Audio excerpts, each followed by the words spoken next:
Bien, siguiendo con los ejercicios de producto semidirecto, vamos a considerar el caso en que el subgrupo que aporta el grupo de automorfismos es Z3.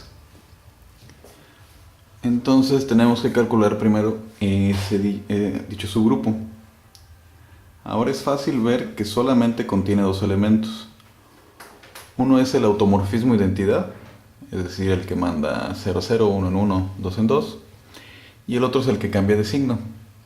Esto es, manda al 0 en el 0, al 1 en el 2 y al 2 al 1. Pues como solamente tiene dos elementos, quiere decir que ese grupo de automorfismos es isomorfo a Z2. Ok.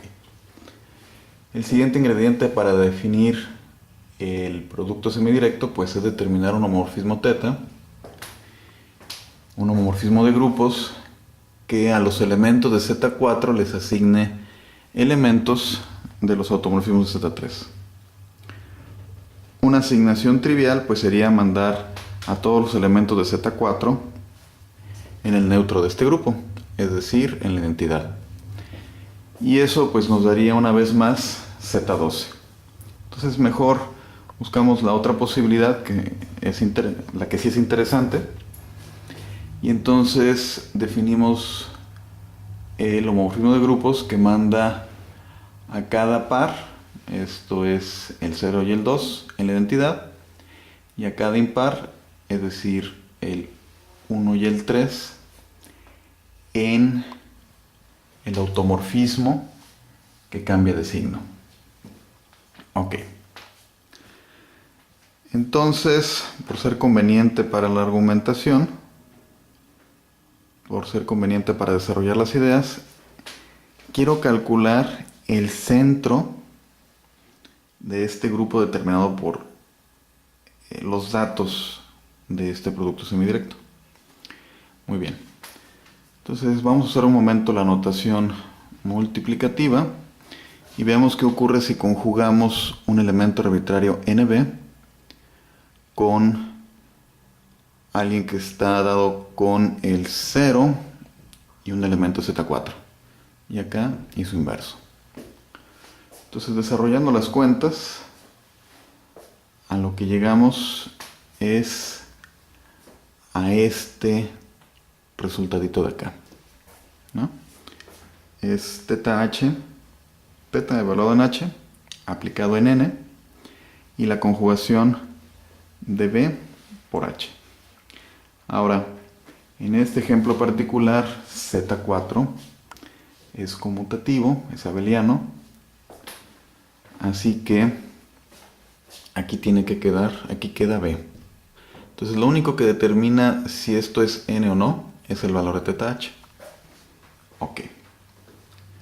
Entonces bueno, ya tenemos la formulita. Ahora vamos al argumento. Supongamos que NB, esta pareja, está en el centro del grupo. Entonces, pues esto conmutaría y se cancelaría. Entonces la salida, el resultado tiene que ser NB.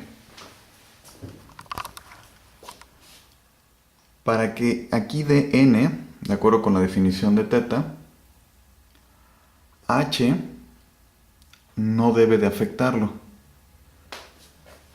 Pero esta invariancia bajo conjugación, si NB está en el centro, debe ser independiente de la elección de h. Así que si h es impar, entonces para n distinto de 0, el resultado es diferente de n. Entonces la única manera en que para cualquier elección de h esto no se modifique es que n sea 0. Así que si algo está en el centro, aquí es el neutro y el elemento b. Ok. Ahora vamos a hacer este mismo argumento, aprovechando la fórmula, pero pensemos ahora que ya vimos que si alguien está en el centro tiene que ser el neutro y alguien en Z4. Entonces pensemos que este está en el centro. Si este está en el centro, a la hora de hacer la multiplicación, pues conmuta, se cancela con este y me queda otra vez NB. ¿Sale? Y eso lo debe de hacer para cualquier pareja NB que yo ponga acá. ¿Sí? Ahora estoy pensando que ese es el que está en el centro, ese es el que estoy fijando y ese es el que se está moviendo, es el que está variando. Entonces, al hacer las cuentas, llego acá. Como puedo elegir cualquier n, uno distinto de 0 en esta situación, entonces ahora h no debe de modificarlo, θ de h debe ser la identidad. Entonces lo que necesito es que h sea par. Ok. Entonces las únicas opciones para que haya elementos en el centro, las únicas opciones son 0, 0 y 0, 2. Ok. Por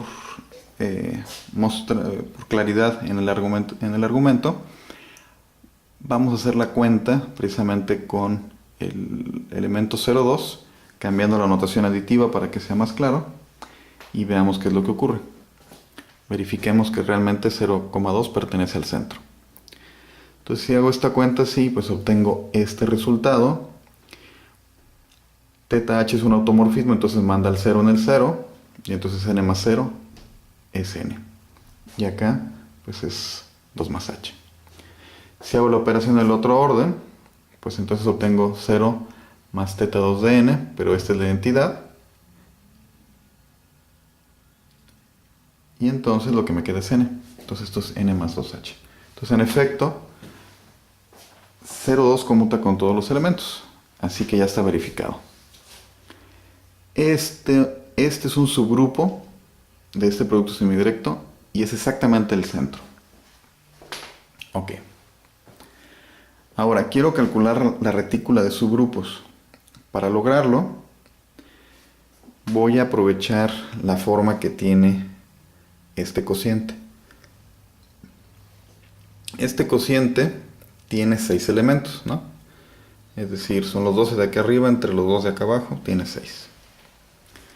Ahora, si tomamos las clases de equivalencia y hacemos las cuentas acá, de todos modos los impares bajo el cociente en z, los impares de z4 pues van a dar a impares, van a dar al 0, a la clase del 0, 1. Y esta operación que se hace en clases, pues lo que va a dar es que si este es impar, entonces de todas formas va a modificar a los elementos de Z3. Así que no es conmutativo el grupo resultante. Entonces un grupo con 6 elementos y que no es conmutativo. Así que tiene que ser isomorfo de S3. Muy bien. Pues la retícula de S3 es bien conocida. Es esto de acá. Es el grupo normal de las rotaciones. Y 3 subgrupos determinados por 3 transposiciones. Recordemos que la doble línea indica normalidad. Aquí no hay normalidad. Y aquí por supuesto que la identidad está contenido como subgrupo normal en todos. Pero pues como es el trivial, como es trivialmente cierto que es normal, pues no se acostumbra a señalarlo. Ok. Ahora, el teorema de la correspondencia biyectiva, que en algunos textos aparece como el cuarto teorema de isomorfismo, y en otros como una extensión del primer teorema de isomorfismo, lo que me dice es que esta retícula se tiene que calcar una parte dentro de la retícula completa de subgrupos. Entonces, ¿qué me dice la correspondencia biyectiva? Me dice que para cada grupo, para cada subgrupo en S3, existe un único subgrupo en este producto semidirecto que contiene a Z, y de tal manera que al aplicar el cociente va en el subgrupo original de C3, y que el subgrupo de acá solamente es la preimagen. ¿Ok? Bien. Entonces, por ejemplo, aquí tengo un subgrupo de 3 elementos, que es normal. la preimagen bajo el homomorfismo canónico que manda en estas clases de equivalencia, la preimagen tiene que tener 3 por 2 elementos. Entonces me da un subgrupo que es normal en el total de 6 elementos. Cada uno de estos va a aportar un subgrupo de tamaño 4, que no es normal. Y la identidad, por supuesto, que su preimagen es Z. Acá sí hay que señalar las normalidades, así que voy a poner todas las dobles líneas. Ahora, eso es lo único que percibe el teorema de la correspondencia biyectiva. Otros grupos que no contengan a Z no son detectados. Por ejemplo, Z3 vive acá adentro. Simplemente hay que poner la segunda coordenada 0 y las operaciones son las de Z3. Entonces aquí adentro hay un 3 subgrupo de Sylow. Y si a Z3 lo enviamos en su clase de equivalencia acá, entonces su imagen es precisamente Es decir, bajo el epimorfismo canónico, L y Z3 van a dar donde mismo. Así que la correspondencia biyectiva, la asignación bajo la preimagen, no ve a ¿no? Lo que tendríamos es, lo enviamos y lo regresamos y obtenemos ¿Ok? Bien, entonces la retícula de subgrupos contiene al menos esos grupos. Por supuesto, siempre están ordenados por cardinalidad, ¿no? Subgrupos que tienen un elemento, que tienen 2, que tienen 3, 4, 6 y 12 elementos, ¿no? Ahora, quiero asegurarme de que esa es la retícula completa, de que no se me están escapando subgrupos. Entonces, como está la lista de divisores, por el teorema de Lagrange, sé que cualquier subgrupo tiene que tener la cantidad de elementos de alguno de los números que aparecen allá. Bien. Entonces vamos a aprovechar los teoremas de Sylow. Z3 es, por construcción, normal. Y por el primer teorema de Sylow, Z3 es un 3 subgrupo de Sylow del grupo original. ¿Ok? Ahora, como es normal, todas sus conjugaciones son el mismo. Así que por el segundo teorema de Sylow, este es el único 3 subgrupo que hay. Entonces en este renglón ya están todos contemplados porque solamente existe Ok. Por el primer teorema de Sylow,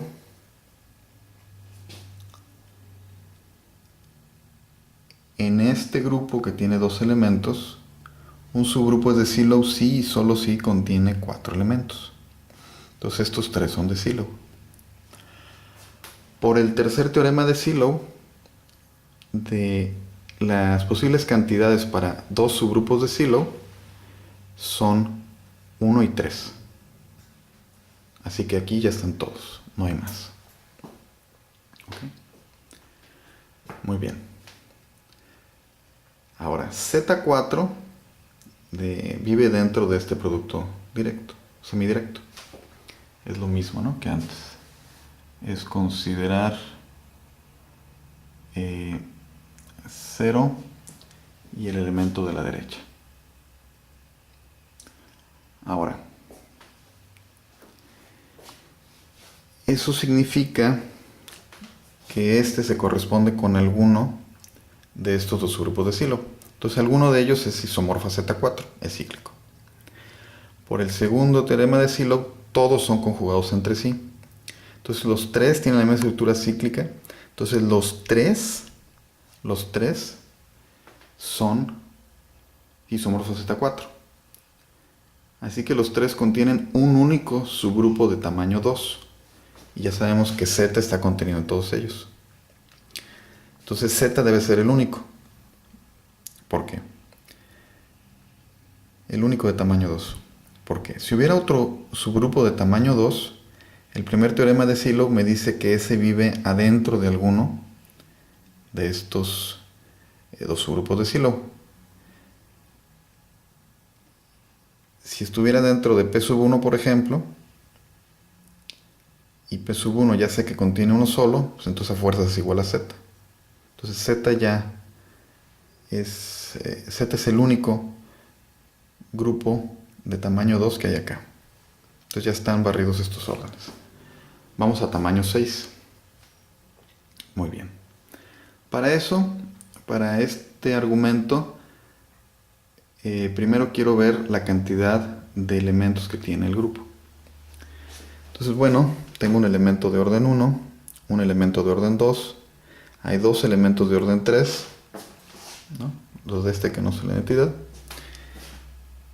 Hay 6 elementos de orden 4. Cada uno de los dos subgrupos de Sylow aporta 2, entonces aquí hay 6. Y entonces aquí ya hay 10 elementos. Entonces solamente me queda la posibilidad, puesto que este no es conmutativo. Si fuera conmutativo, pues aquí hubiera salido Z6. Entonces este no es conmutativo, no puede ser isomorfo a Z12. No hay elementos de orden 12. Entonces solamente me queda espacio para dos elementos de orden 6. Y de hecho, bueno, puede uno verificar que son estos. Ok. Entonces esos elementos de orden 6 dan origen a un subgrupo de tamaño 6. Entonces, aquí tiene que haber un subgrupo isomorfo a Z6. Ok. Ahora, ese subgrupo de tamaño 6 contiene a Z3 y contiene los elementos de orden 6. Entonces, no puede haber más que uno isomorfo a Z6. ¿Sí? Cualquier otro subgrupo que hubiese acá que fuera isomorfo a Z6 necesariamente tiene que contener a los elementos de orden 6. Entonces da el mismo, ¿no? Que está originado por este y por este. Bien. Ahora, ¿qué pasaría si hubiese aquí un subgrupo isomorfo a Z3? Digo, a S3, perdón. Isomorfo a S3. El no conmutativo en 6 elementos. Bueno. Entonces tiene que contener a Z3 y tiene que contener, por el teorema de Cauchy, al menos un elemento de orden 2. Más aún, tendría que contener 3 elementos de orden 3 que darían origen a 3 subgrupos de tamaño 2. Como solamente hay uno, entonces aquí no hay subgrupos isomorfos a S3. Y ya dijimos que hay uno solo que es isomorfo a Z6, entonces ese es L. Entonces, en efecto, esta es la retícula completa. Estos son las cantidades de elementos de los órdenes dados que hay. Así que ya analizamos, posiblemente se puede decir con suficiente detalle, a este producto semidirecto.